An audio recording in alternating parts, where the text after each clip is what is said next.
This is the Jordan River. You know, the one in the Bible, the river deep and wide in which John baptized Jesus. Nowadays, it's the border between Israel and the country of Jordan. It's also a shrunken, severely polluted shadow of its former self. The amount of water flowing through it is only 2% of what it was just a few decades ago. People are to blame. The river originates in the mountains between Israel and Syria, then runs down to the Sea of Galilee, and from there through the Jordan Valley to end up in the Dead Sea. But Israel and Jordan now take so much water out of the Sea of Galilee that almost none flows out into the riverbed. That's also bad news for the Dead Sea, which is drying up as a result. What little water does flow out of the Sea of Galilee runs up against this dirt berm about a half-mile to the south. It trickles out through this submerged conduit, and that trickle is then swollen by this stream of sewage.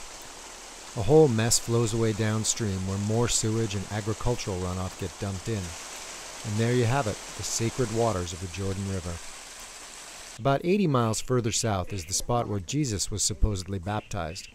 Tourists come here from all over the world to follow his example.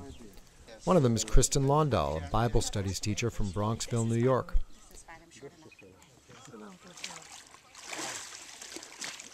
Just a couple of minutes after Londahl's dip in the purifying waters, a rat the size of a small dog pops its head up and swims calmly past.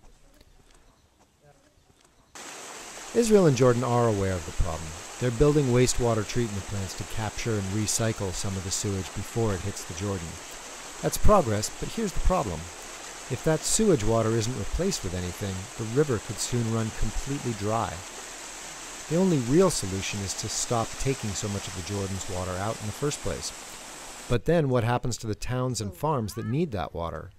There's talk of desalinating water from the Mediterranean or importing it from Turkey, but either would be incredibly expensive. Environmentalists say that at least a third of the Jordan's flow could be restored by simply using water more wisely.